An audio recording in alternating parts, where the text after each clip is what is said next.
Hello and welcome ladies and gentlemen to another round of racing action in the middle of the pack Racing League Radical Eurotrip Championship for 2023. Brought to you on the premier sim racing platform available only on PC known as iRacing. This is the series that sees a celebration of all things European when it comes to road racing with 12 rounds of racing action from North, Central and Southern Europe. And as we charge into the final third of the season today, the focus is on Southern Europe. Rounds 9 to 10, well 9 through to 12 I should say, play host to the Southern Cup, and as I try to get ready to go racing today, we've got a Spanish triple header ahead of us where we bring everything to a close, not just the Southern Cup but also the Championship as a whole, with round 12 of 12 in what is 3 weeks time at the one and only Imola circuit in Italy. But of course we've got a long way to go and we've got a lot of a story still to tell here as we get ready to go racing today. And welcome to this broadcast of round number 9 of 12 at the Circuit de Barcelona-Catalunya. Located near Montemelo in the Catalonian region of Spain, this is a circuit that arguably is used just as much for pre-season and off-season testing as it is for the purposes of road racing. That's not because it's a bad circuit, far from it.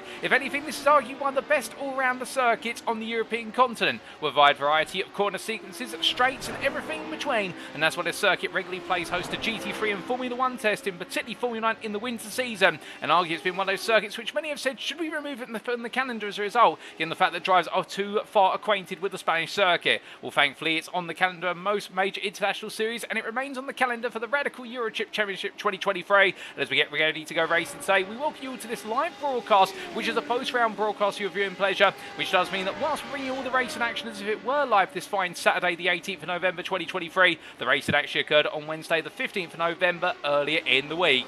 But as you tune in via YouTube or Twitch, you can be tuning in right now via youtube.com and searching for TX141TX, and welcome to you guys and girls tuning in there. Alternatively, you can be tuning in via twitch.tv/TX141, and welcome to you guys and girls tuning in via Twitch. And who is TX141 or TX141TX, I hear you ask? Well, allow me to introduce myself. My name is Paul Walsh, also known as TX141 or Brit of the Spit, depending on what media you follow me on. Now we're bringing you all your racing action today, indeed over the entirety of the season. And speaking of today, our schedule for today, the times are as follows. Times in Greenwich Mean Time, that's GMT, or Universal Coordinate Time, UTC. And as we see in just under 12 minutes time, we'll be making our way into the qualifying session. 15 minutes in duration, all the drivers out of the circuit in their respective classes looking to take pole position. It could be a key pole position today, and then we'll make our way to the grid for our one and only race today, and that'll be the 30-minute sprint at what will be 5:30. So plenty to come under the Spanish sun, and let's take you through that calendar that still lies in wait.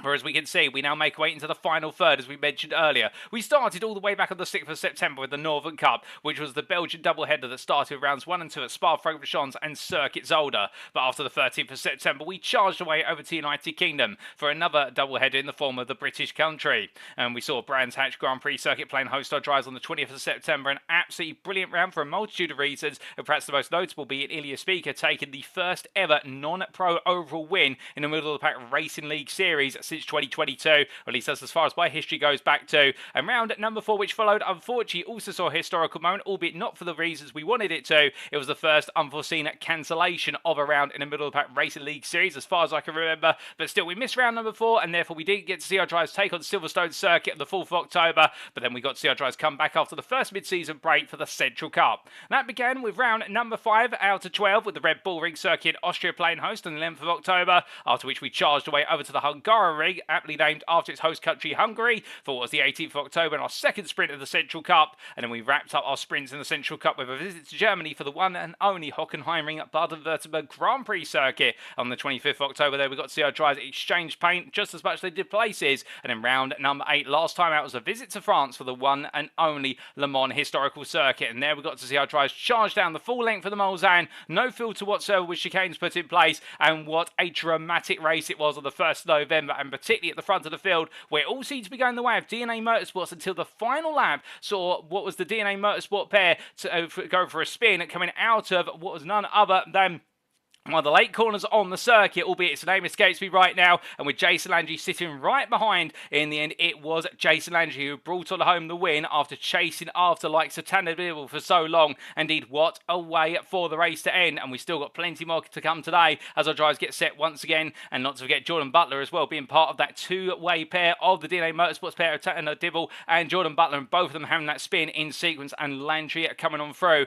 as they made the way out of Arnage Corner, as the name of the corner does come back to be. But now, with 4 rounds to go, we kick off here with Barcelona-Catalunya today with round at number 9, and in a week's time we make our way to Motorland Aragon of the Circuit de Alcanis for round 10 of 12 on the 22nd of November, and then we'll be making our way to the Circuit de Jerez for round 11 of 12, and a circuit steeped in history, so a bit controversial. Indeed, some of you may recall the infamous battle between Jack Villeneuve and Michael Schumacher back in 1995, which led to Jack Villeneuve taking the championship crown, albeit under dubious circumstances, albeit I must admit, I think it's not 1995, it may have been the year before, in fact, although don't quote me on that. But what I can tell you is that Spanish circuit will wrap up our final sprint race round of the season, and indeed then we'll be left with only 1 round to go with round 12 of 12 at the Italian circuit of Imola, and we bring it all to a close on the 6th of December at a circuit named after, of course, the Ferrari founder, as its full name is the Autodromo International Enzo E. Dino Ferrari, and that's where we bring the curtain down. So plenty still to come, and well, let's give you a recap of the championship standings after 8 rounds of 12 here, and these are the overall Drivers' Championship standings firstly, beginning with the Pro class, and as we can see, Peter Lowe leads the way by 7 points over Jason Landry, and how this Pro Championship continues to swing back and forth. But Peter Lowe has stapled himself to the top of the standings over the last couple of rounds, but he has had misfortune go against him time and time again, and for Lowe today, he'll be looking to try and turn that misfortune away for him after what could have potentially been the win at Le Mans, only to find that he'd underfueled the car by 2 laps, and it all ended in tears. Jason Landry, meanwhile, of course, the Essential Cup winner as of last round, absolutely buoyant now and moving into P2 ahead of James Logsdon by 3 points. And where is James Logsdon? I hear many of you asking, and we've been asking that as well. He's on circuit today, but the thing is, Logsdon's pace is just not there at the moment, and that's seen him fall to P3, the lowest he's been in the championship stand since the season opener. And can Logsdon bounce back? That'll be his target, as always he may have John Cribb or Jordan Butler hunting him down and hounding him absolutely relentlessly. And outside the top 5, Milan Harris on 221 points, really marking the split from the top 5 to the rest of the field, as he has a sizable advantage over Tanner Dibble on 197 points, and there's Jake Gertson, Aaron Lart and Logan McKinsey who complete your top 10,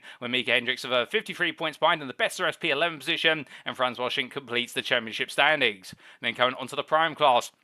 And here we see the story is very different. We have a runaway leader in the form of Ilya Speaker, and the Rockefeller Racing driver crowned your Central Cup champion for the Pro-Am class as of the last round, and therefore looking to be absolutely on fine and fiery form as he makes his way into this final cup of the final 4 rounds. And the bigger question perhaps now is who is going to be the runner-up between Charles Halsey, Avon Dorsey, John Lausel and Keith Wilfred, with the quartet there being separated by the best part of what is 45 points. Well, anybody's game it is at the moment. In fact, it's 35 points when we do the mathematics correctly. Trust my mental maths not to be on point today, and as our drivers get ready to go in that battle for P2, it's Halsey who holds the position at the moment and really has come on to fine form with regards to his momentum in the championship, but will that momentum stay with him? Outside the top 5, it's a good 17 points to Adam J. Ballard from Keith Wilfred in P6, with Mike Young P7 there only a further what is 9 points behind, and then Jermaine Warren, Jay DeVries and Dustin Dovier's complete your top 10. Outside the top 10 at P11, it's Lee Porter ahead of Sammy Hendricks, and that's how your Pro-Am standings stand. And then coming on to the AM class, last but not least, it's Samuel Bernardi, your Central Cup champion for the AM class as of last round, who on 192 points is now 17 clear on J.R. Davies, and you would imagine that Samuel Bernardi right now is starting to establish himself as the favourite. However, it would be rude of us to not say that J.R. Davies is keeping Samuel Bernardi honest every step of the way and making sure Bernardi cannot drop down below 100%. And that's the thing about Davies, is the fact he's not as fast as Samuel Bernardi, but he is resilient, and that resilience has proven critical in putting him in P2 and keeping him 9 points clear of Kevin Manning, another stoic stalwart of the championship crown. Tim Chong, meanwhile, in P4 153 points. He marks around the top 4, and they're quite separated now for the rest of the field, with P5 being in the hands of Glenn Bratton, who sits 3 points clear of Mark Senegal, with James Kingsbury at P7 ahead of Jesse Jefferson Jr., only on result count back at this point in time, and in Hennebury only a further 2 points off, and that battle for P7 looking very tasty, as all 3 drivers had some great results, but they've also had some difficult results to contend with. Nick Yakubov, meanwhile, in P10 on 79 points. He moves into the top 10 for the first time in a while this season, but he's only 2 points clear of Roger Ganesh, with Dan Vitchuk a further point behind, and then it's a gap in the best region of 17 points to Nicholas Vella, with David Turner and Nick Bader completing your top 15, and then to wrap up the stands, Billman DaCosta, Stefan Chalafu and Braden Melling, who complete your top 18 there, with Doug Palmer yet to compete and yet to score any points. But now let's give you a recap of the Teams Championship, and here we can see at the top, it's Rockefeller Racing Gold. They have set the gold standard, to coin the term there, and the best part of 120 points practically offer DNA Motorsports at this point, and therefore it does mean now everybody else is playing catch-up. But the problem is, it's 50 cuffs between all the teams in the battle for P2, and they can't focus on chasing down Rockefeller Racing Gold, with there being the best part of what is their 29 points between Bear Pope Zero and DNA Motorsports, and then a further 20 points to Sunday GT Turtles, and only 4 points to Rockefeller Racing Green, and a single point to Rockefeller Racing red. To summarise that, P2 through to P6 could not be closer in that battle for what is the runner-up spot right now, and with all the fighting that's going on, they're letting Rockefeller Racing Gold just run away with the standings. But they're looking to arrest that today and make sure that doesn't happen any further. But Rockefeller Racing Gold will know they just need a couple more great results and they could clinch the championship crown with a round to spare. Meanwhile, Team Bear Pope in P7, and they mark the rest of the field in P7 on 325 points, 15 clear of Reverse Grid Racing, who have brought on some great points over the last couple of rounds, and it's Photon Clan and Slipstream Slots to complete your top 10, and outside the top 10 by 11 points there, Alpha Touring Change Gold, and it's Alpha Touring Change Silver, a further ways 18 points behind, with Flavor Station Racing P13, and Middle of the Pack Racing completing the stands there in P14 on 161. But coming from our standings then to our circuit for today, and it is the historic layout of the Circuit de Barcelona-Catalunya, located near Montmeló, or the suburb of Montmeló in the city of Barcelona in the Catalonian region of Spain. This circuit, as you can see from the circuit map provided by iRacing.com, and thank you to them for their wonderful simulator and the track maps that come with it. This is a circuit that has a little bit of everything. And indeed, there's elevation change here, albeit a two-dimensional circuit map doesn't quite qualify it. But as the drivers make the way around the 13-corner circuit, they'll find there's plenty to try and charge after, whether it be the opening chicane at turns 1 and 2, the sweeping right-hander at turn number 3, which is all about throttle control, the roar through turn number 4, which is all about being as late to the apex as possible, and plenty more as you go towards the end of the lap, including the old version of the turn 10 hairpin, which is much faster flying compared to its modern counterpart that replaced it, and now recently we've seen the return of the faster hairpin at turn number 10 as of the recent last 5 to 6 years, alternatively the flying run through turns 12 and 13 as they make their way back onto the start for this straight. There's all to be played for here, and battling will be plentiful throughout. For as our drivers get ready to go racing today, they'll need to be also careful about the fact this is truly a driver's circuit where you need to find a way to find your flow, find your rhythm, and master the car under your heels. And of course, our drivers running in the absolutely wonderful 3.7 litre V8 powered Radical SR8 machine, and goodness me, these things absolutely roar around the circuit of Barcelona-Catalunya. Indeed, you could argue they may not be the fastest cars that ever taken to this circuit, but they are some of the most spectacular. But as our drivers get set and ready to go racing today, let's take you through your rules and regulations. We can't go racing without them. Setup wise, drivers shall run a fixed setup as provided by the Middle of the Pack Racing League stewards, with car fuel load to be restricted to 46% for every round, and that means there are no pit stops expected today. Qualifying wise, as open qualifying format shall be used, lasting 15 minutes and split into 2 equal halves. The first half of the first 7.5 minutes will be for the AM class, and then we'll see they're making their way back into the pits, and the Prime and Pro classes shall jointly take to the circuit for the second half. Sprint race wise, the race shall start by a double file rolling start, with the formation being held up to the green flag, as is the tradition of this league, with each driver having one fast repair available should they pick up any damage and need to come into the pits, and if they do accumulate 18 or more instant points, they will be subject to a drive-through penalty, which must be served immediately.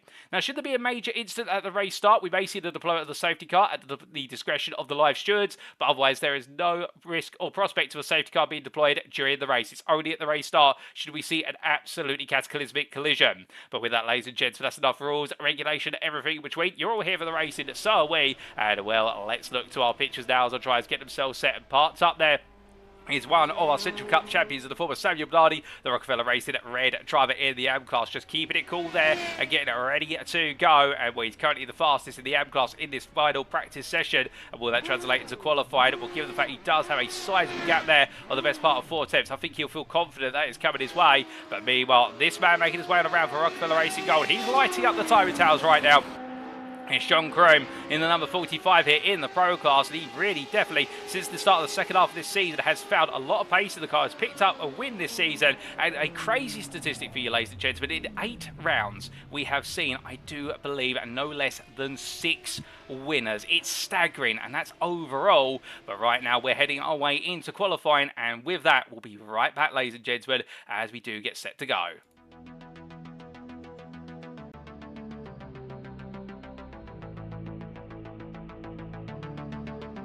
And we can immediately return. We do apologise having to briefly step away there, but just making sure to mitigate the risk of potential lap times appearing on that timing tower on the left-hand side of your screen. But 15 minutes is go, go, go. And one of our very first drivers to make the way out of the pit lane is none other than Sunday GT Turtles, Mark Senegal, the Canadian driver here, making his way on out as he brings himself up to speed. Well, he's got plenty of time to get a couple of laps on the board, with the lap time here looking in the region of around 1.5 minutes, as rounded to the nearest half minute. So therefore, our drivers will have at least 4 flying laps to be able to try and put themselves was on pole in their respective class. But as we do see the Canadian driver making his way through turn number 4, we do say hello to a good number of you in the YouTube chat. Do include there Jason Landry, who's looking forward to the show. Also Eric Logston there with a thumb up, and that means we're all good to go there from Eric Logston's perspective. We also say hello to Avon Dawes, who says bound to be a great broadcast, I can't wait. And also there to Carol Rembias, who says ooh Sigma. Well, not quite sure what that is in reference to, but indeed right now there's no Sigmas or beta males here. All the drivers are alpha males on this grid, ladies and gentlemen, and right now absolutely roaring and chomping at the bit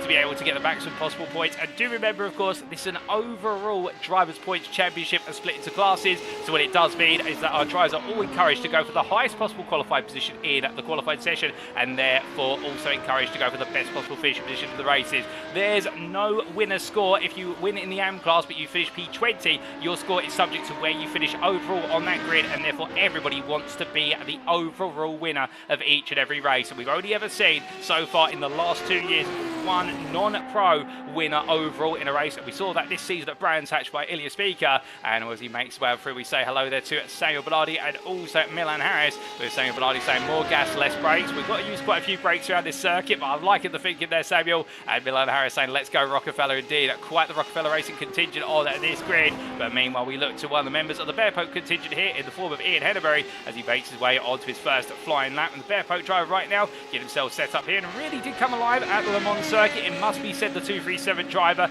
He has been batted back and forth for top 5 finishes in the AM class all season, and could that be more of the same today? We'll have to wait to see as he comes in towards turns 1 and 2. But the question you may be asking now is, over the 13 corners of the Circuit de Barcelona-Catalunya, what do you need to do to be able to put yourself on pole? Well, firstly, perhaps one of the big questions is, do you need the slipstream around here? Arguably, no you don't, unless you can get it coming out of turn number 11 and on the run through turns 12, 13 onto the start finish straight. That's where you'll gain perhaps a 10th or 2, or if you can get the toe as you come onto a new lap in the charge down towards turn number 1. But otherwise, ideally, you do not want the slipstream around here, because this circuit is so dominated by corners, and corners with a high amount of loading on the car that as a result, if you are in the dirty air, you're going to pick up excess understeer. It's going to wash out the aerodynamics of the car and subsequently cause you to run wide and lose average apex speed by comparison if you're doing the laps in clear air. And one of the best corners of this is turn number 9, which we're seeing Henneberry make his way through right now. And the camera's not exactly obliging in showing you that actually turn 9 is one of the strangest off-camber corners in the world, in the fact as you make your way up towards the corner, it's flat but uphill, and as you head into the apex, suddenly the road actually starts to slope away. You don't feel it at first, but once you're about 40% towards the apex, you suddenly feel the road is falling away on your left-hand side. And we'll get you an on-board perspective very shortly while we drive for a flying lap and articulate exactly what it feels like to make your way through turn number 9, indeed the entirety of the lap here, as Henneberry makes his way on down through turn number 12 and into 13. And as he does so, making sure not to click the yellow sausage curb on the run out of 12 onto 13 as he comes on through. What's it going to be for his first lap on the board? We cross the timeline. It's going to be a 39.596. It's a reasonable lap, puts him right in amongst Bratton and Chong, but I think he'll feel as though there's a bit more to do before it's all said and done. As we are JL Davies for Acceleration Red, puts himself on to P1 now on a 37.899. The first 37 on this qualifying session. More time to come yet, as he does have Nick Yakubov just in front there. And we see the Slipstream Sloths driver in that absolutely wonderful livery making his way through turns 1 and 2, and as he does so here, heading to turn number 3, well, right now just minding his own business, which he has the right to, but carries a bit too much speed for a 3, and the car runs wide there, and he has to subsequently lift off the throttle. But meanwhile, we look from him to a man who's full throttle right now, and he is currently your man who's your championship leader in the AM class. It's Samuel Bellardi, and he's going to take us round for a flying lap of the circuit. He makes his way across the timeline, goes provisional pole, and wears a 37.888, but only 11 thousandths faster. Davies are coming down towards the high-speed braking zone here into turn number 1. Going to his left-hand side for his brake mark. It will be the 100-metre board onto the brakes there, all the way down to third gear, right into left, and he's got to feed the throttle in and flat out immediately now to settle the car down as he goes into turn 3. Turning nice and early, lift off the throttle, balance the throttle, and then gradually feed more throttle in. Use the marshal's post on your left-hand side to be able to know when to go full throttle, and now charging in towards turn number 4. Braking as he makes way under the gantry, that's the marker, and carried down to third gear, down to second in fact, to get a very tight apex line, and then feeding the throttle and lets the car run out wide, but brings it back over to the right for turn number 5, the downhill hairpin here, which is off camber all the way through the apex, and therefore you've got to be very hesitant with the throttle. Second gear as he exits and now goes through the kink of 6 and up towards 7, and here using the start of the right-hand curve as his brake marker, turn in early, don't take too much curve as it launches the car wide, balances the curving out nicely there in third, getting out up towards turn number 9, and it's going to be a lift here. He stays in fourth and then drops to third as he hits the apex curve. You can see that by hitting the apex curve it pushes the car out, plus the off-camber nature of the corner, and then brings the car back over to the right for turn number 10, breaking up what will be the 50-metre board just before it about 60 metres, come all the way down to second gear, and now bring the car through again. You've got to be hesitant with the throttle, don't feed it in too, so as you understeer wide, and you can't set up the run for turn number 11, which he nicely does. So second gear, late apex, brings the throttle in, now uses the curbing on the left-hand side to run the car out, and now for return number 12, down he goes. Bit of a lift there as he comes in towards 13, and now holding the throttle in fourth gear as he comes up through from 5th to 4, but it's flat out to the line. It's a smooth lap from Samuel Bernardi. What's it going to be this time around? It's a 37.114 with a minute and a half left in this qualified session at 4 RM drivers, and Bernardi right now definitely setting the bar quite high, but to be fair, Mark Senegal not too far, 4 tenths off, and looking for a bit more time out there, but could he find it before all is said and done? And what we saw when we were on board with Samuel Bernardi was Kevin Manning had gone wide out of turn number 11, which you're just seeing here. Mark Senegal make his way past, and Manning was waiting to rejoin the circuit, and in fact didn't interrupt the lap there, and we've got to see that wonderful on-board lap with your AM Championship leader, but Senegal crosses line. It's a 36.996. The lap times continue to tumble. Will there be a response from Bernardi? I would suggest there is going to be one, given the fact we've got time on the board, but Senegal will have one more lap at his disposal. Will Bernardi's just come out of turn number 5. He may just squeeze another lap in, as meanwhile Tim Chong goes P4 there on a 37.874. So the battle for the second row of the AM grid is starting to tighten, with David Turn only what is their 300ths off by comparison. So these two very close, and Jay Davis meanwhile goes at P1 now to 36.932. It's half a tenth faster, and Senegal is getting closer and closer at the top. Can Bernardi find a way to shatter the sky, or will he find himself having to potentially languish off of the pole position slot? We'll have to wait and see, but it's getting very close between them all now. Only 5 seconds left on the clock, and meanwhile David Turn makes his way to the line, and quite a damaged car in fact then has to pull it over, so that'll be his qualifying session at a premature end. I do believe that's happened out of turn 10 or 11, but across the line goes Jesse Johnson Jr., and as he does so, that's his qualifying session done. So therefore all the drivers now picking out the bits of pros and pro-ams, but meanwhile the AMs will be required to finish their current laps, and then coming in Bernardi crosses the line, and it is going to be P2. It's a 36.975. Now subjects of course these laps being validated for track limit infringements, but could this be the first time in a long time we haven't seen Bernardi on pole, and could Jay Davis have pulled it off today in order to take pole position away? Well, if so, we definitely do have a bit of an upset there in terms of the traditions of the standings. Kevin Manning putting it up there on the exit out of turn number 1, so as a result he won't be going any further. That's P4 in the AM class it would seem, and meanwhile we do have Mark Senegal coming to the line. But he's making his way down pit lane, so therefore he's not going to be putting another lap on the board. P3 will be the best he's able to achieve here. What about Tim Chong, meanwhile, coming on down through the final corner, grafting the car to the end, and as he makes his way to the line, what's it going to be here? As he crosses the timeline now, it's an improvement. It's a 37.826, but it's not enough to move further up the order. And then we do have Glenn Bratton in Hennebury coming across the line. And Hennebury goes P4. He leaves it the last lap of this qualified session for the ABS, but he puts himself P4 at a 37.141. That's an important lap there for Hennebury. And meanwhile, Bratton at P9. But with that, ladies and gentlemen, it is now time for us to get underway with the Pro and the Prime qualified session. They're already coming to the end of their warm-up laps, and then they'll be going full attack for the remaining 6 minutes of this qualified session. And who are these guys will be taking class pole position, and also, most importantly, based on what we typically see, overall pole position. In the fact that overtaking is highly possible at this Catalunya circuit unless you're in very high downforce cars. Thankfully these cars are able to run quite close to one another compared to say some open wheel disciplines such as Formula 1 or Super Formula. But as they make their way across the timeline right now, all these drivers will be thinking, right, it's pole or nothing, as they make their way in towards turn at number 1. You can see Rockefeller Race there running and nose to tail together. That's Horsey ahead of one of his teammates from the sister team, and meanwhile Millen Harris in the Rockefeller Racing Gold machine coming through turn number 3 right now. And turn number 3, one of the trickiest corners to get right, but one of those corners where all the lap time is made or lost, given the fact it's all down to how willing you are to return to full throttle as soon as possible, and being able to judge keeping 2 wheels with the white lines on the exit of turn number 3. You'll see drivers where they're pushing it to the absolute end. They will get the 2 right-hand wheels of the car literally inches away from the outside white line. The other two balls will run wide, but go any further than that and you will be checking up a track limit infringement, and therefore your lap will be marked as invalidated. But now as our drivers make their way on around, remembering these are the first flying laps of our pros and primes, so therefore they haven't really got all the fuel out the car right now, and they haven't quite got the tyres up to temperature. It'll be on the second and third flying laps. That's when we'll start to see those lap times really pour in, and the margins will come down dramatically. But meanwhile, we look to a man who's trying to find his pace once again. It's James Logston here in the number 42, as we do see the Bearpoke driver making his way into a turn at number 11. And as he comes through at the right hand, right now he does have a little bit of traffic in front of him, albeit cars that he'll be using to try and draft his way along as he comes through turn number 12 and into 13. As he makes his way out there, having to bring the car away from the sausage curb just in time. But the first laps are coming in. It's going to be, I do believe, Milan Harris is the first. Well, in fact, Elias Speaker's the first one to get on the board, and then Milan Harris. But they all start to filter in there into the standings. It's Harris so far, so it's the fastest.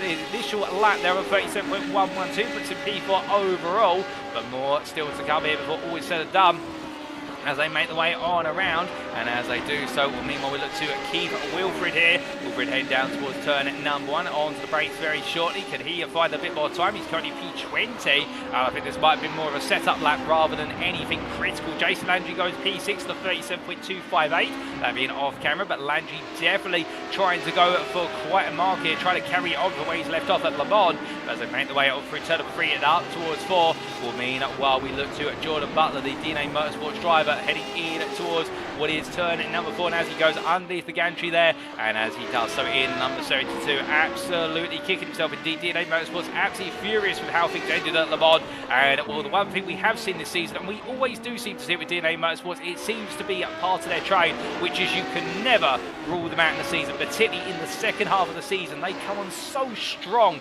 at the midpoint and onwards, and we have seen that from both Butler and Tanner Dibble. And could we see more of it today? Could we see them potentially push for victory? Well, we're going to find out quite a bit of that story in this qualifying session. 3 minutes left on the clock now, but meanwhile, the man who currently is the lead driver of all the pros and primes out there in terms of where he's on circuit relatively to the timeline, and also with regards to how fast he's going, he's got Purplewood 1, Purplewood sector 2 as well, and he's going to the end. And what's it going to be for Milan Harris? I think it's going to be the fastest lap we've seen in the session. It is by 8 tenths over John Davis's time, and it's Jay Davis's time. It's going to be a 36.132. That's 6 tenths faster than John Croom. Also James Logston's time not quite there either. So Harris right now definitely finding the form nice and early. Peter Lowe meanwhile crossing the line, P11 now to 37.402. Well, he's just off of Keith Wilfred, but then Tanner Dibble puts his way to P10. So right now there's a bit more time to be found for the likes of Lowe and Wilfred in relation to their class rivals. But it's Eamon Dorsey who is your prime pole sitter originally currently, as he makes his way through 3 and in towards turn number 4. Still more time out there. There'll be this lap plus 1 more. So our drivers right now, they're not quite done, it must be said.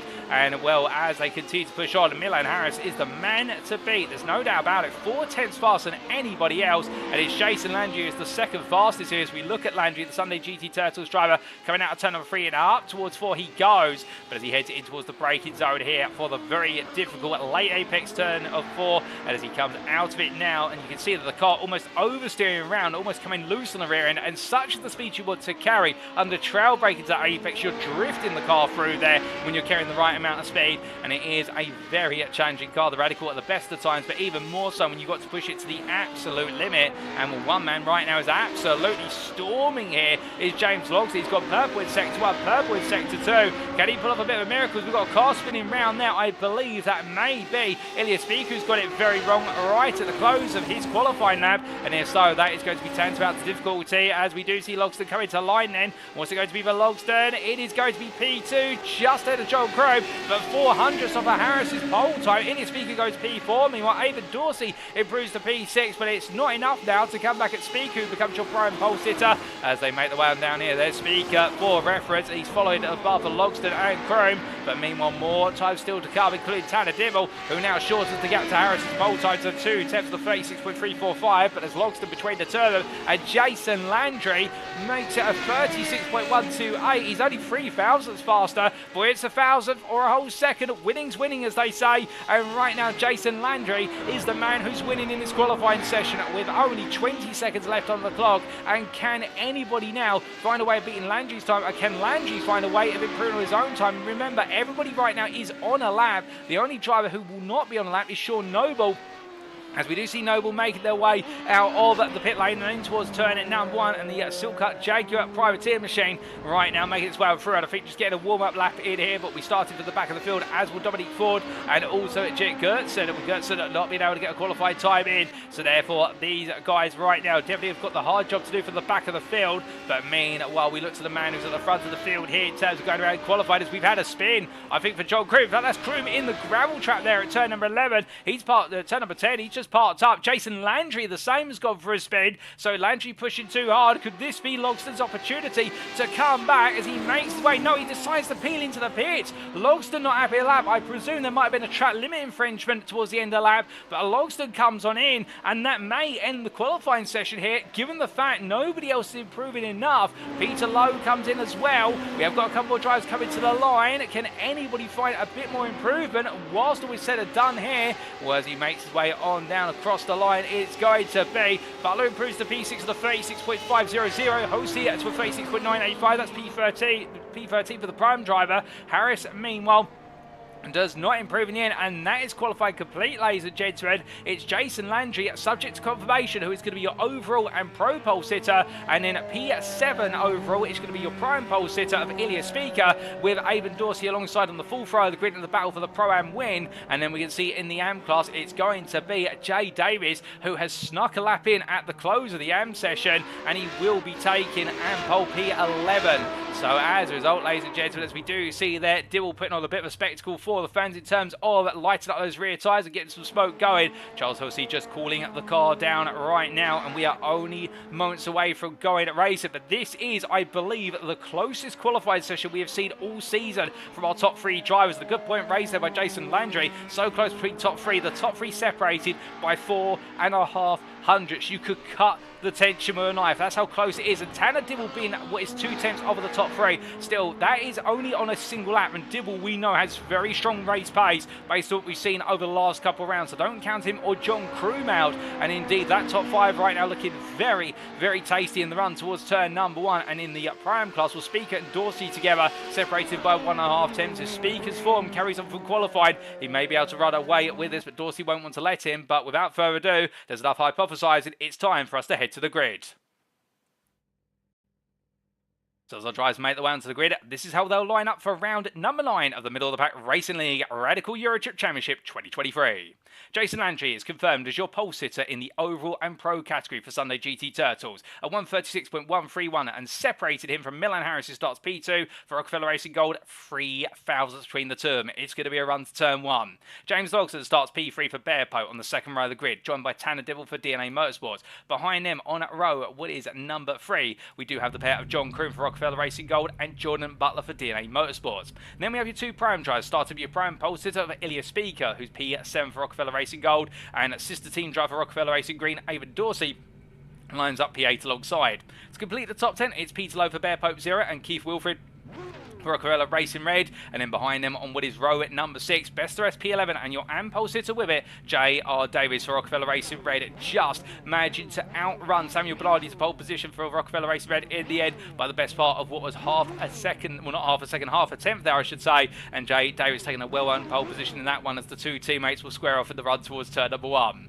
Behind them on row at number 7, it's Mark Senegal for Sunday GT Turtles and Ian Henry for Bear Pope 0, with Charles Hosey starting P15 for Rockefeller Racing Green, and the prime driver being joined by the AM driver of Photon Clans, Kevin Manning, P16 on that 8th row. We then have Tim Chong for Slipstream Slot starting P17, joined by Nick Yakubov, his teammate, on the 9th row of the grid, and then completing the top 20 is Glenn Bratton and Jesse Jameson Jr., with then the Photon Clan driving followed up by Slipstream Slot's David Turn. Sean Noble will be starting P22 on that 11th row of the grid, the privateer, with no lap of the board, and the same for Photon Clans, Dominic Ford and Jake Kurtz of Reverse Grid Racing. They'll start from the back of the grid, P23, P24, but I believe they might be starting from the pit lane, if at all, ladies and gentlemen. The car's not currently out in the pit, so therefore we could have 22 cars making this race rather than the allocated 24. We'll have to wait and see as the partial formation lap is currently underway, and as our drivers make the way on through the last couple of corners, well, the safety car is already peeling away. It is to Jason Landry to take us to the green for 30 minutes of racing here at the Circuit de Barcelona-Catalunya.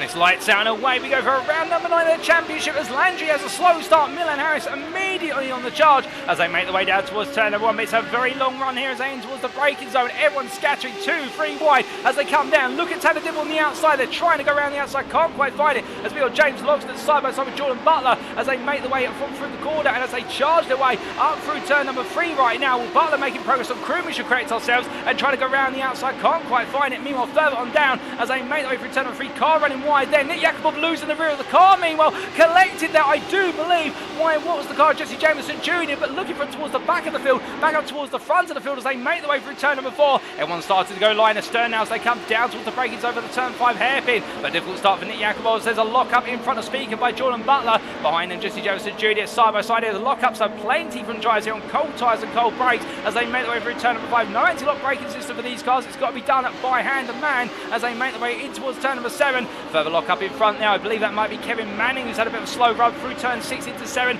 And the Votan clan driving now under pressure from Tim Chong as they make their way through turn number 9. As they clear the right-hander and up towards turn number 10 they go. Flames spitting for the rear of the Votan clan at Radical. And as they charge the way down towards the braking zone, well, meanwhile, we do have what is here Tanner Dibble making further progress. But hold up a second, we've lost Jason Landry, and Landry is off into the gravel. He rejoins here off camera, but the Sunday GT Turtles drive is going wide and deep at turn number 10, as we're to understand it. As he rejoins, he falls all the way down to P13, battling back up the order already. But your pole sitter has lost out dramatically here in the opening lap, and now he's given himself an absolute plethora of work to do as he makes his way in towards turn number 1 once again on lap number 2. So as they come across the timeline, it is Harris who leads ahead of Logston P2, followed by Dibble P3, Butler P4, Crew P5, Prime Pole Sitter and Leader Speaker P6 ahead of Lowe P7, Avon Dorsey P8 ahead of Charles Hussey P9, Keith Wilford P10, and it's Bernardi P11. Your AM leader currently the Rockefeller Racing Red Drives. Left Davis behind, has got Jason Landry between the two as they make the way on the wind through 3 once more.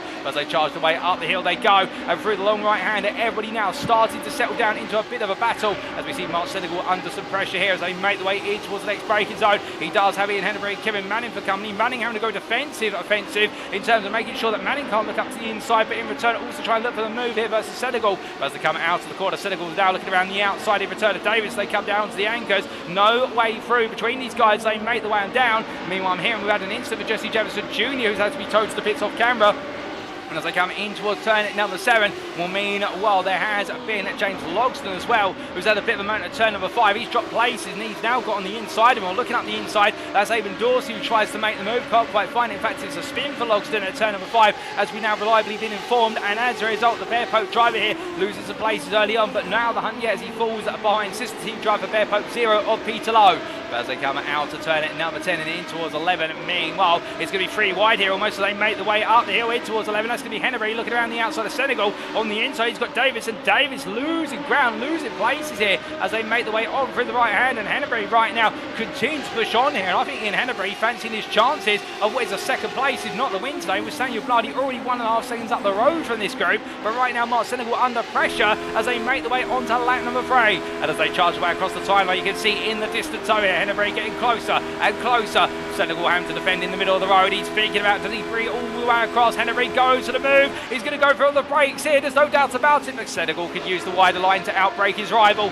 And as they come through turns 1 and 2 right now, this group of AM drivers all furiously jumping at the bit, fighting for the right to be P2 and to chase down Bernardi. But Bernardi just being allowed to gradually saunter away at a distance. They make the way in towards turn number 4 once more. But as they charge into that braking zone, you can see here there's nothing between Senegal, Henneberry, Davis, Manning, Chong or Bratton. Bratton at the back of this group right now. The Pirates in the 289 trying to stay with them. And as they make the way up towards what is turn number 5, going on to the brakes. Well, right now, a bit of a moment there in the gravel for a driver, and I believe that's Charles Holsey who's just rejoining there. And in fact, Holsey getting it very, very wrong as he does rejoin now as they make the way in towards turn number 6. Well, to the brakes they go here, and Holsey right now going around the outside and regaining the place as they head up the hill and in towards turn number 9. But going on through the right hander. Meanwhile, we look back up to John Kroom here in P4 for Rockefeller Racing Gold. He's got speaker right behind him, but the fees for these guys right now, their focus is going to be on hunting Butler, Dillon, Harris down as they head in towards the right hander of turn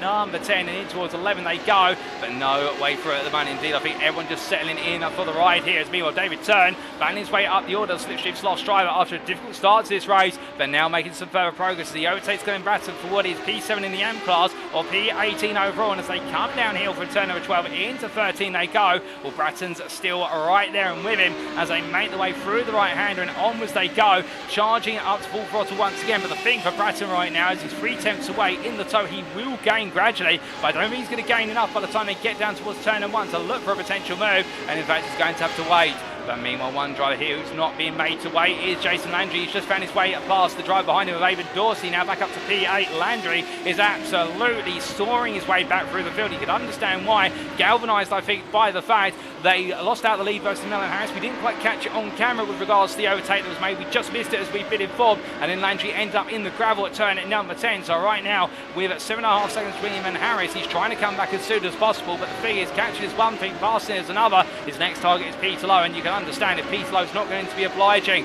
But meanwhile, speaking of not being obliging here, in Hennebury not being obliged to find a way past Senegal easily as they make the way through turn number 7 into 8. And yes, they make the way up the hill. We jump aboard here with the 237 drive from Bear Pope 0, trying to find a way to get Senegal to make an error as they come out of turn number 9. Up towards turn number 10 they go.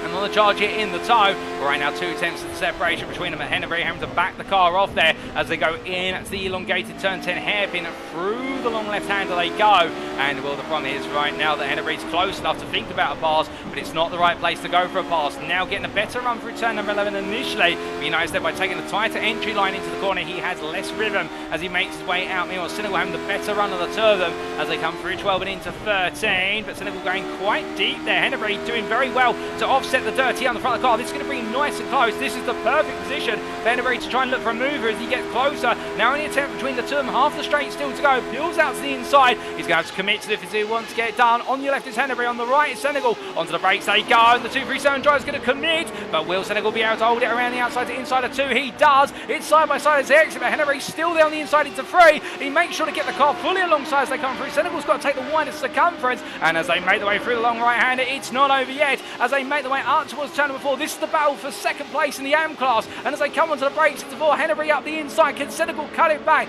Can he hold it round the outside? He can do neither, as Ian of Hennebury goes through for Bear Pope 0 to take P12 overall and second place in AM, and now we'll be looking to hunt down Samuel Bernardi with what is the remaining time of this race if he can. But as they make the way in towards turn number 7, and meanwhile from them, brilliant racing between the two drivers. We've also got a growing battle here for P4 in the AM class between what is Kevin Manning and Tim Chong as they make the way through turn number 7 into 8 and 9 now. And as they come through the right hander here, Chong doing everything he can to assail Manning, but the thing is that Manning right now not pulling any punches with regards to the laps he's delivering, and these two not quite on the pace of Senegal and Hennebury in front, but they're doing their best to try and keep to that pace where they can as they make the way out of 10 and in towards 11. But as they come on through here, I think more and more their focus is going to be on what is running the cars as best they possibly can in terms of that battle for P4 and not making any mistakes, and hoping some drivers in front of them make the mistakes that could be a race deciding. But as they come on down, we can report, sadly, ladies and gents, that Jesse Jamison Jr.'s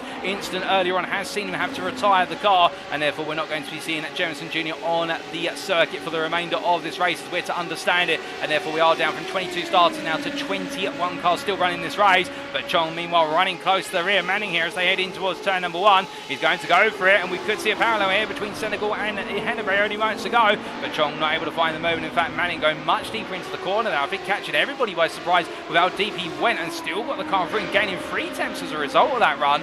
Manning knowing how late he can go there in the Golf machine, the Photon Clan driver, I think holding a little bit in reserve here, and I think right now he could be one to watch in the second half of this race. I wouldn't be surprised if he's going to try and preserve the tyres so that way he can go hunting after the top 3 of the AM class in those final 10 minutes. As they come down onto the brakes, they're going into left-hand hairpin and through a turn number 5.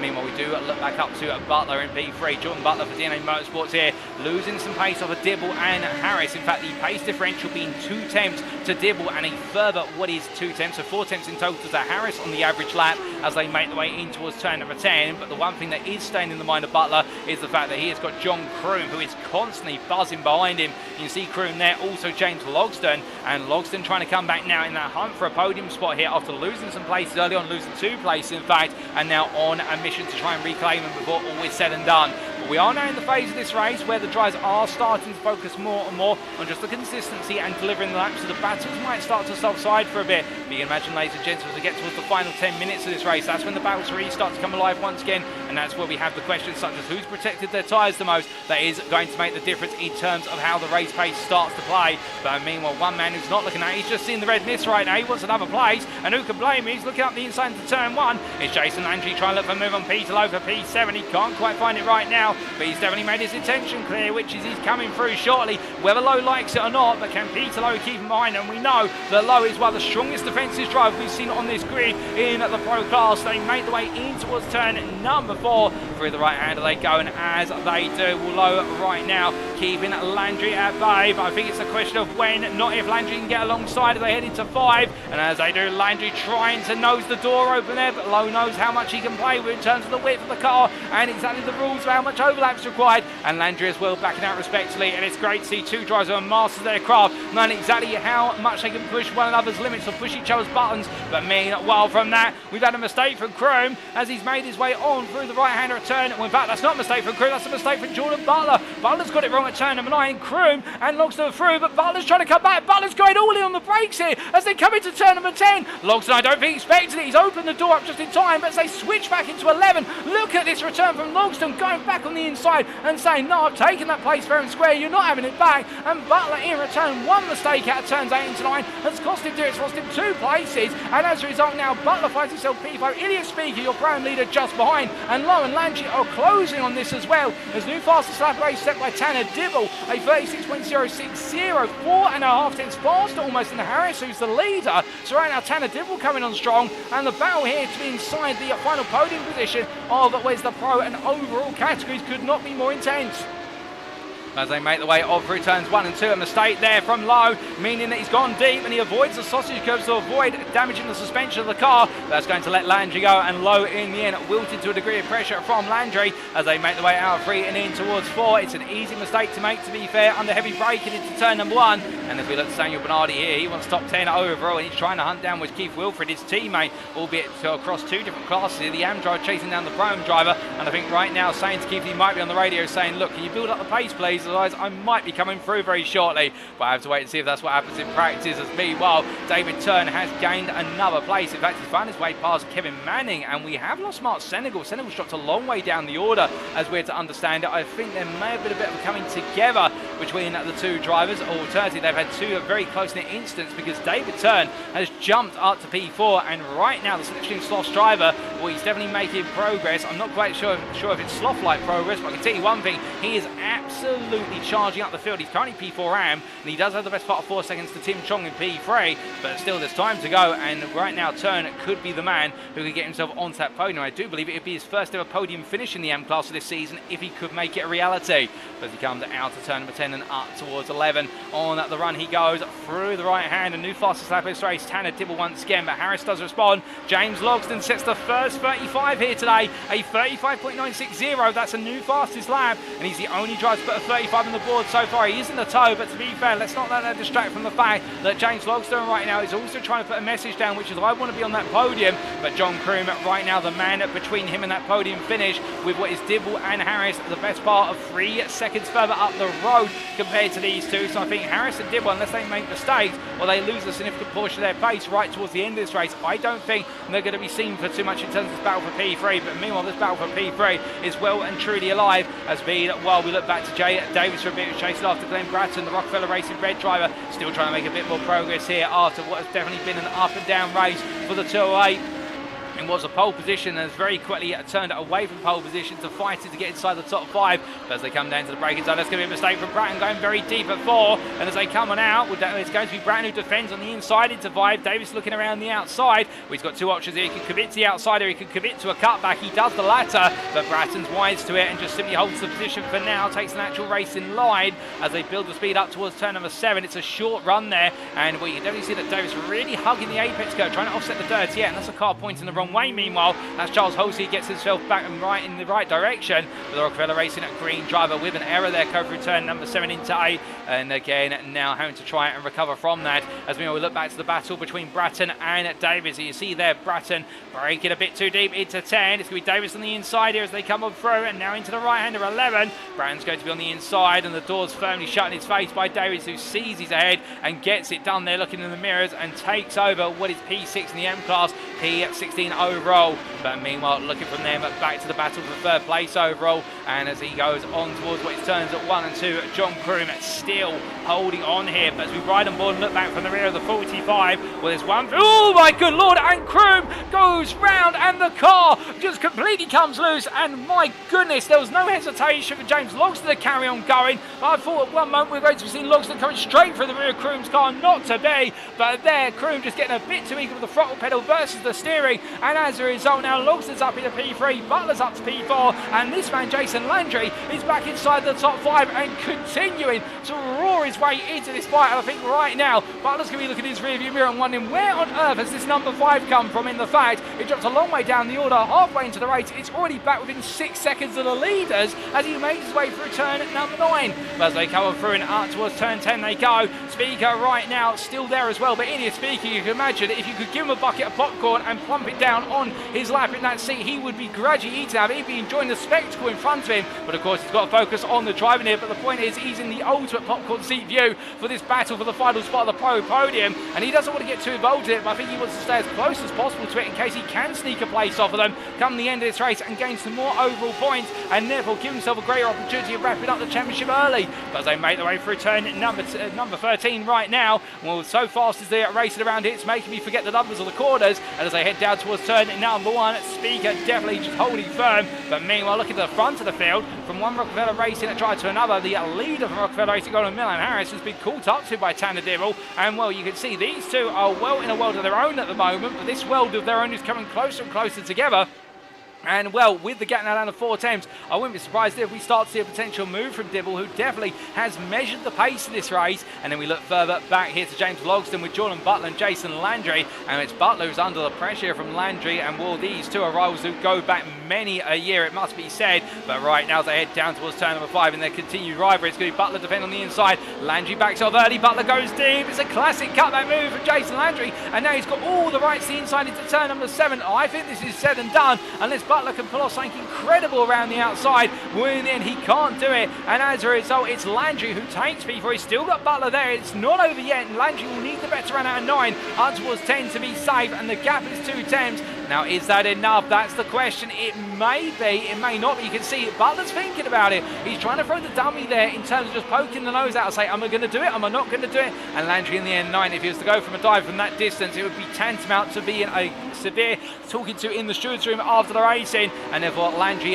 does take P4 in the end as they make their way out of 11 into 12. But as they do so, it's going to be now what is James Logsdon, the next man for Landry to take on. And well, Landry and Logsdon has a little bit of history as well, and particularly in the GT3 League back in 2022. You may remember when James Logsdon made his debut in the middle of that racing that league series there, and it was Logsdon who really was the man to be, and Landry had to step it up in a great championship battle between the two of them all season. And well, right now you would imagine they'll be looking to reignite. That's a bit of a mistake there from Logsdon. You can see the car sliding about. He's still trying to bring it under control. Those rear tyres boiling hot as he makes his way through turn number 3 and up towards 4 they go, and Landry just right now gliding up behind, and I think this is going to be done into turn number 4. Landry's down the inside on the left of your picture, Logsdon's on the outside. Logsdon's not going to give in, however. He's going to try and hold the outside line up towards turn number 5. Landry gives him the space, but in the end Logsdon has not got a response, and Landry takes another place. He's up into P3. He's got Logsdon right behind him. Is this done? Well, right now I think Logsdon needs to try and cool the tyres down as they make their way in towards turn number 7. It's so easy to make a mistake here, but make no mistake, we should say, Landry right now is absolutely infallible, it would seem. After the open lap instant, he's putting everything together, and well, that's what's been needed to focus him into making no more mistakes and charge on. So be it. We absolutely love to see it. What we also love to see is Logsdon trying to come back. He's within a tenth here as they head onto the brakes into turn number 10, but he's still not close enough as they come over a left-hander, and Logsdon and Butler now getting closer together as well, with Speaker still there just watching at arm's reach as they head on through turn number 11. And well, can Logsdon and Landry be separated, or will we see Landry now walk into a back and forth battle for P3. As they come out of turn 11 and down towards turns 12 and 13. Meanwhile, we look from them back to Avon Dorsey and Keith Wilfred, and these two are fighting for what is the run-up spot in the prime class. Dorsey, the Rockefeller Racing green machine, ahead of the Rockefeller Racing red car of Keith Wilfred, and as they come out of the final corner, still the best part of 10 minutes remaining plus the final lap here, and it's the Rockefeller Racing train of what is Kroom, Dorsey, Wilfred and Bernardi all running together. Samuel Bernardi, of course, your leader in the AM class as he heads on down in towards the braking zone for turn number 1. I think Finn as though things are in control currently as he makes his way on through the corners, but as they do, meanwhile, Tanner Dibble has taken the lead off of Harris. We look back for one moment and they swap places, and well, unfortunately we've missed the move, but it's coming to turn number 4, but Harris is coming back here, goes for it, but well, that was going to be more about seeing if Dibble would notice he's coming and back off, but Tanner Dibble takes the lead of this race at turn number 4 and now tries to break away from Harris, literally there at a sudden change of position, a change of lead as well, but it's being made there, and I do believe Harris not having the best of runs coming out of turn number 3, and as a result, and Dibble able to get the run up towards turn number 4 and finishing the job there on the brakes. And right now Dibble trying to break away with Milan Harris, well, now under what is the impetus to try and find a way back, but with this in mind and keeping in fact that Milan Harris right now on the previous lap was the faster driver at Dibble versus Harris, there's got to be an error, and well, it's a costly error at that, but can he now break through the buffer of the dirty air coming off the back of the DNA Motorsports car? And well, based on the gap that's already building, my gut instinct says perhaps he can't right now, or perhaps he just needs to get the car cooled down, because something's definitely not right for the Rockefeller Racing Gold driver at the moment, as the gap's half a second as they go on to lap number 13, or number 14 we should say, under race conditions here. Still 9 minutes on the clock. It's all still to play for here, but it does look as though this is Dibble's race to control and win. But as they head down towards the braking zone, meanwhile looking back to the battle for P3, it's Landry versus Logston still as they head down and through at the right into left, and close as they are, Logston's not able to find a way to batter down the defence of Landry, and I think this is all going to come down to which of the two is going to be the first to make a mistake. Speaking of which, Dave Davis has had an error that's dropped it down to P17, or what is P7 in the AM class. He's lost the place to Glenn Bratton recently. Meanwhile, this is Kevin Manning trying to come back at David Turn. You remember that David Turn made a lot of progress at the start of this race. Lock up there into the first corner. Manning's all over the back of him as they come on through, and as they make the way out towards turn number 3, we jump on board with a 251 from Photan Clan as it makes its way on through turn number 3 on the power here, but getting too close at the wrong time coming through 1 and 2, and Kevin Manning as a result falling back now. And that's the thing, it's momentum based racing for a lot of the corners at Catalunya, but if you're too close at the wrong time, there's nowhere for you to go. You have to back up, and then you lose all the momentum into the corners where the moves really need to be made. And as he comes on down through turn number 5 and onwards towards 7 they go, you can see the gap staying at 4 tenths here. Manning taking a much higher run through 6 compared to Turn, as Turn got a problem on the car potentially, because normally you would cut across the apex of 6 to get the best possible run into 7, whereas Turn just simply taking it nice and easy and trying to shake off a bit of the slipstream run for Manning. Well, either way right now, the gap is coming back down to 3 tenths here as they make the way in towards turn number 10, and you can see again Turn just weaving a little bit, trying to break that distant toe to Manning. He knows that Manning is the faster driver at this point, and therefore just trying to make sure that Manning can't get close enough into those zones where he'll be able to get the toe, and it could be important. But meanwhile, the important moment right now in P3 is Landry versus Logston, and we didn't say it was over between them, and the fact that Logston looking around the outside to inside here into turn 2, and it's going to be a move that's still on through 3, but as they come through the right hand, you can see Logston's trying to shut the door, but Landry's still there as they make their way through the circumference of the long right hand. Landry on the left of your picture, Logston on the right of your picture, onto the brakes they go, and Logston being made to graft it around the outside every step of the way, but Logston loses the rear of the car. The car comes loose and he catches it just in time before it goes fully round, and goodness me, I think Jordan Butler at that point was just praying that Logston could get the car out of the way. He does, as Sean Noble there, a lap down, locks up with the blue flags waving, a bit of contact I think between Noble and Logston, and well, that's going to be damage to the rear of that Noble's car. But with this, Logston now down towards P6, and as they come on through turn number 7 in towards 8, where it's going to be Logston versus Lowe here once again. We saw them battle earlier on. Wheels Lowe, we made an error into turn number 1, and will we now see the shoe that's on the other foot, and could we see Lowe find a way back through? Will mean, whilst all this has been playing out, we've had an instant for Tim Chong, what was turn at number 5, getting it very wrong at the hairpin. The slipstream Sloth's driver, I believe with a spin, has dropped down to P15 overall, P5 in the AM class, so therefore the 222 driver now trying to bring things back together as soon as he possibly can, but definitely not the way he's wanted it to go, but he makes his way on out, and meanwhile up towards turn number 10, will charge his way back up through the order, will be his prerogative, but he hasn't got long to do so. It means now that Kevin Manning moves his way back into the podium places for the AM class, and these podium spots are important for the AM and the Pro Am classes in the fact they do get bonus points. The pros don't get the bonus points. It's 3 for a win, 2 for second, and 1 for third within the Pro Am and the AM class leadership positions. So that's the only time you get extra points for your class leadership position, but otherwise all an overall point. And Manning right now, of course, for a bonus point today as he makes his way onwards towards the next lap. As he charges his way down towards turn number 1. And meanwhile, we look to Ilya Speak here, who does have, I believe that's Jordan Butler looking on at the inside, and DNA Motorsports driver going for the move on Speaker. And Speaker looking for the cutback immediately here. And this is what we were talking about earlier, in the fact that Speaker has been waiting for so long. But meanwhile, hold the fort there, ladies and gentlemen. That's Milan Harris, who's back ahead of Dibble, coming out of 5 into 6, 7. And the Rockefeller Racing Gold Drive's not out of this yet as the battle for the lead takes another turn. We're going to stay with this for some time. We don't want to miss any more of this. And as they make the way through turn number 9, Harris is being hounded, he's being harassed, he's got Dibble all over his back like a bad rash. And as they come in towards turn number 10, Harris defend on the inside here, Dibble looking around the outside, on the brakes they go, and well, can Dibble find it all the way around? No, he can't. Harris gets it nicely hooked up, and as they make the way up to power, Cone's being knocked about everywhere. Well, right now as they come through turn number 11 in towards 12, the gap between these two could not be closer as they come through the right hander at 12, and downhill they roar. And right now Harris leads a lap once again after Dibble dominated for a degree of time. But as they come out of the corner, you can see Harris, he knows that his rival's right there bobbing and weaving down the start finish straight. He wants to create all the separation he can going in towards turn number 1. I don't think either of these two feel safe and they can break away from one another. I think this really is going to come down to the final lap, given how close it is as they make the way through turns 1 and 2. I mean, I can update you to say that Butler did manage to secure his way ahead of Speaker in the battle for P4.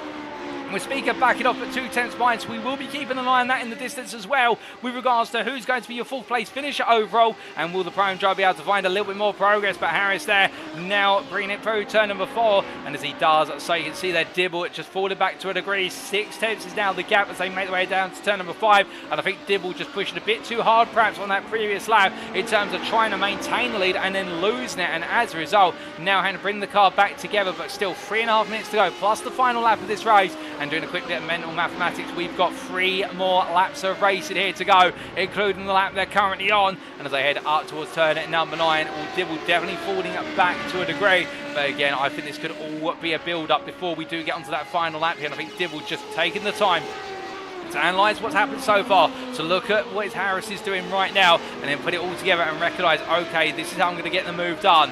So as we look away from for a brief moment, Daniel Bernardi here, chasing after the top 10, still behind Keith Wilfred, the Rockefeller Racing Red drivers. They've been like this for the entirety of the race. They do have Ian Henry behind, and Bernardi does have some pressure building from the Bear Pope Zero driver behind right now. So therefore, Bernardi's not just able to take his foot off the gas as they make the way through turn number 10 in towards 11. And I think he'll be wanting at Wilfred to get a bit of a move on. But meanwhile, speaking of the tries to try to get a move on here, it's the battle for the lead we come back to. And it's going to be Dibble who's close. Harris peels slightly offline here, makes Dibble look the way around the outside. Well, of course, we've seen outside to inside into 2 is a viable move. Harris having to go defensive every step of the way as we look back from the rear of the car. Dibble there taking a little bit of a sneak peek in towards turn number 3, thinking about trying to go down a move. He can't quite do it, but it sets him up the run out of 3 into 4. Harris goes defensive once again, offline on the inside, brings it back to the racing line, slightly offline in the centre. And as they come through, again, just parking the car in apex. That's all we can do at this point, is keep putting the car in the inconvenient position, which is on the line that Dibble wants to take. It's natural defending 101,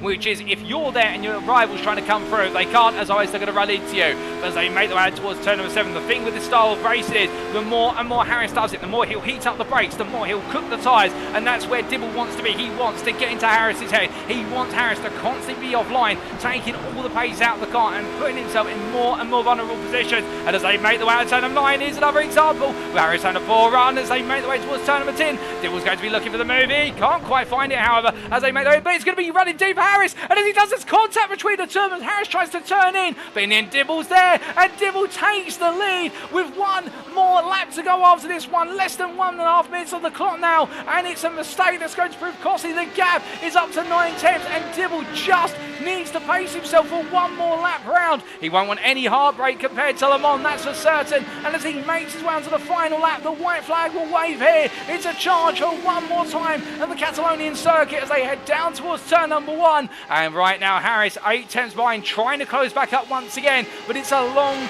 way to come back from it. He'll need Dibble able to make an error, or he's going to pull out a magical piece of one-lap magic here from what is Harris's car. Meanwhile, Speaker now battling with Butler. The gloves are off between them as they make their way through turn 1 into 2, and this is what Speaker's been waiting for the best part of the entirety of the last 15 minutes as they make their way through turn 3 into 4. You can see Speaker so close he could reach out and touch the rear wing of his rival's Radical. But as they head in towards turn 4, it's going to be Butler defending on the inside there. He knows what Speaker's looking for. He's looking for the cutback, and he can't find it as a result of Butler just putting himself right there, knowing where his rival's going to go for the move. As they come down to 5, it's a lock up for Butler. Speaker's going to look on the inside, but it's not enough. It's just not enough of an opening as they clear the apex of 5. Down towards 7 they go, and onto the brakes they both go here. But now Logston's getting closer as well, and James Logston might be rubbing his hands together and thinking, okay, I've got a chance to gain at least 1, if not 2 more places, should these two push well over to the absolute limit all the way through to the end. But there's only half a lap to go now as they make the way in towards turn number 10, and as they do so, well, it does look as though it could be the status quo here into 10 and through 11, 12 and 13. Albeit Speaker there under a degree of pressure from Logston now as Butler starts to seize his opportunity to break away. But from then we look to your leader, ladies and gentlemen, for as he makes his way downhill. It was heartbreak at Le Mans, but today's not the day for heartbreak. Today is the day where he's met his heart's desire, and Tanner Dibble takes the checker flag for DNA Motorsports, crossing the line in the end to become our 7th winner in 9 races ahead of Milan Harris P2 for Rockefeller Racing Gold, Jason Landry P3 there for Sunday GT Turtles ahead of Jordan Butler P4, Ilya Speak will be your prime winner P5 for Rockefeller Racing Gold ahead James Logston and Peter Lowe, John Kroon P8, it will then be Aidan Dorsey P9, runner-up in the prime class, Keith Wilfred P10, and Samuel Bernardi makes it another AM win in succession ahead of Ian Hennebrave by half a second at the end, with Kevin Manning round off the AM podium there, P13 for Votan Clan, ahead of David Turn, who has put in an absolutely phenomenal performance, having started from the back of the grid for Slipstream Slavs. It'll be Tim Chong P15 ahead of Glenn Bratton, who finishes P16. As he comes across line, Jay Davies will be P17 ahead there with Sean Noble, who's a lap down and classified P21. It will then be Charles Halsey, who finishes P18, and then you have to wait 14 seconds for our last finisher of this race, ladies and gentlemen. Mark Siegel haven't already finished a lap down. It will be Nick Yakubov, whose day it wasn't to be today, but he will be your last lead lap finisher, P8 in the AM class, P19 overall. But my goodness, what a race, ladies and gentlemen. It must be said from all of our drivers, from lights out to checker flag, but for this man, Tanner Dibble, today he has definitely earned the victory, and he's done it the hard way. It was a back and forth fight with Milan Harris every lap of the way, and right now the DNA Motorsports driver, I can imagine that there is going to be a huge grin on the number 69 driver's face, and well, you can understand why, because the American right now has won one of the hardest earned victories of the season. They've all been well deserved and earned from our drivers, ladies and gentlemen, but today the battle between Dibble and Harris could not have been closer. And Ilya Speaker as well, a deserved P5 overall to take that prime winner once again. And for Samuel Bernardi, the Rockefeller Racing Red driver continues to close down that championship win. But Ian Hennebrave today was close, but couldn't get quite close enough. Now, a number of you did mention in the chat that we didn't quite manage to catch the overtake which was made by Milan Harris on Jason Landry at the start of the race. Well, ladies and gentlemen, whilst we're not normally able to bring you replay moments from a post-round broadcast due to the fact we're looking at a replay file, I think we can make an exception here and show you what exactly happened in that battle for the win. At the very start of the race, that should be, and this was at the start. Of course, you'll remember we did have Landry and Harris battling in the run down towards turn number 1 as they made their way into the braking zone.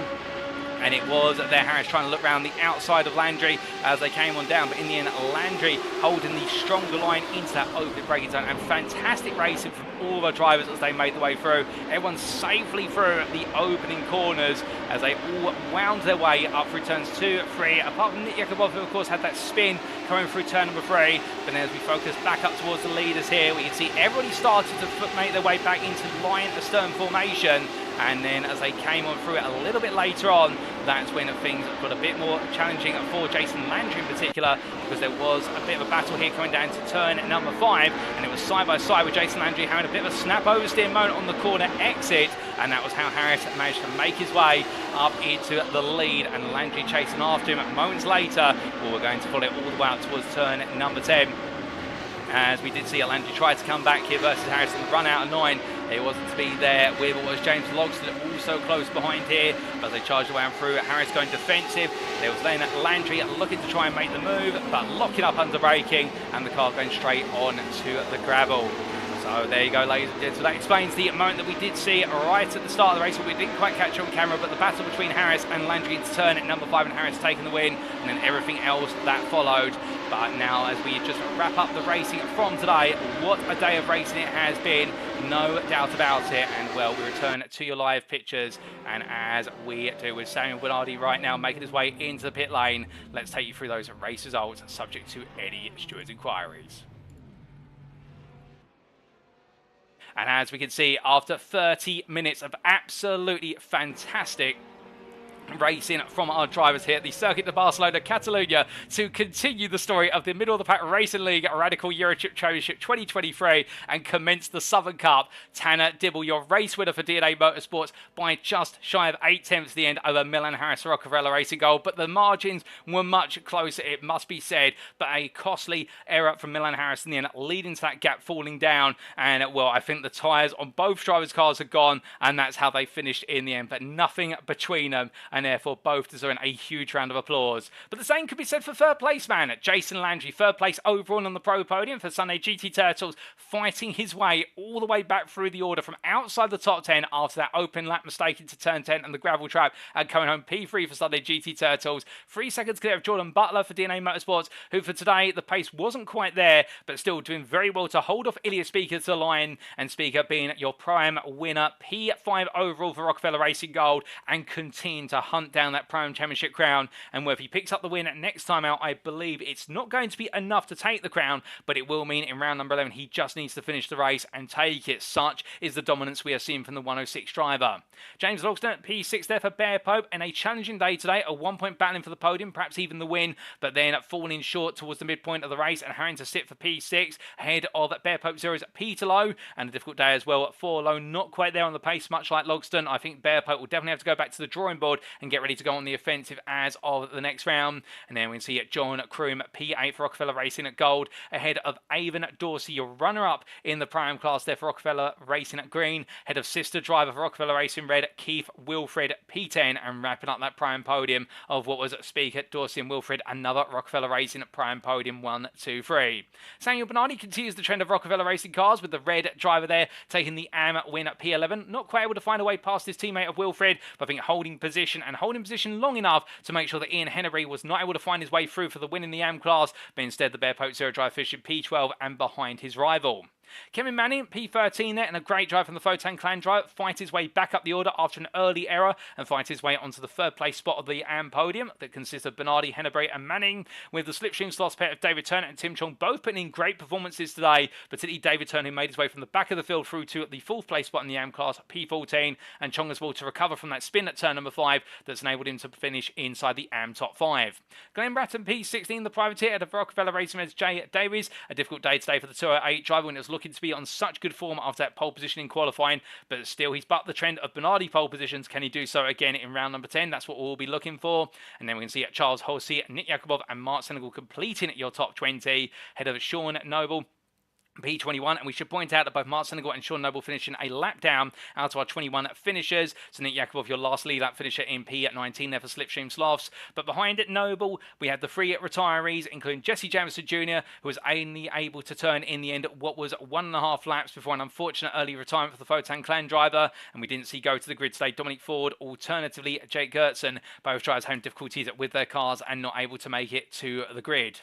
But now we come to the individual class finisher positions.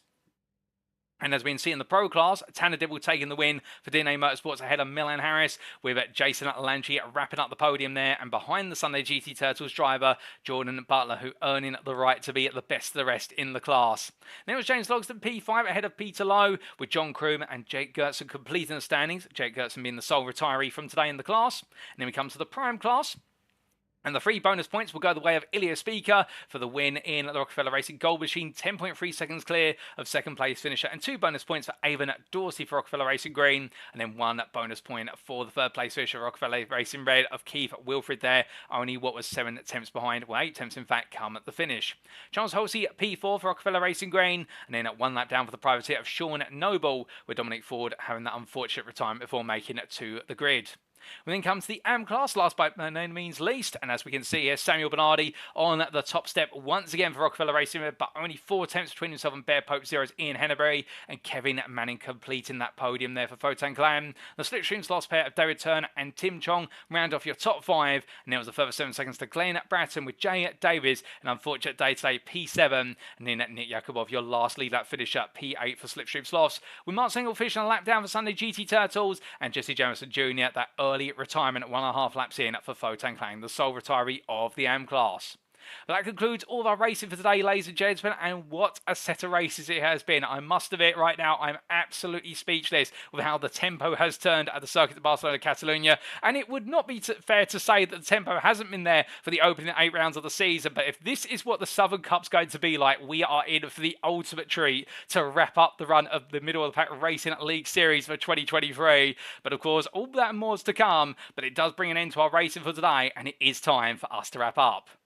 With that, thank you very much for watching, and if you have enjoyed today's show and perhaps you're sat there absolutely wanting to know more about the Middle of the Pack Racing League community or the MPRL, the best thing to do is firstly check out the official Discord, an absolutely friendly Discord, and indeed if you join today and say hello, nobody's going to be shy in saying hello to you, and if you want to be on the grid for a future Middle of the Pack Racing League series, it's the #1 place to go to sign up in advance, because I can tell you one thing already, I'm certain there's going to be plenty planned for 2024 and you won't want to miss it. I believe already there's rumours of the Toyota GR86 is returning, the Radicals potentially return as well, perhaps even looking at some different series such as the FF1600, but all that and more is being debated currently on the Discord, and that's #1 place you want to be if you want to find out what's coming in the near future. And if you want to stay in touch with all the drivers for this series as well, they're all an absolutely friendly bunch, and I do recommend being part of the community. But if you don't want to join the Discord, perhaps you're a little bit shy today, perhaps you just want to follow on social media, then the best place to go to is the official Twitter of the MPRL, and that's at twitter.com/MOP Racing, where you can find out all the latest details with regards to upcoming broadcasts, but also the trials and tribulations, the official Middle of the Pack Racing League esports teams when they compete in series and iRacing official events. But now, ladies and gentlemen, attention turns to round number 10, and the racing will be occurring on Wednesday the 22nd of November 2023, but on Friday the 24th of November we'll be bringing it to you as if it were live, and we'll continue the story at the Circuit de Alcanes, but you know and refer to it as the Motorland Aragon Circuit.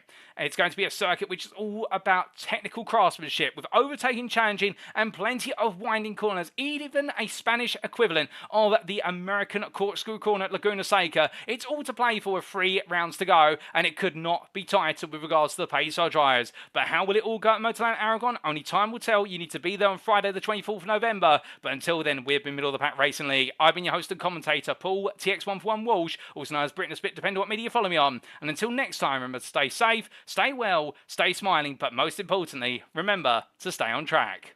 Good night.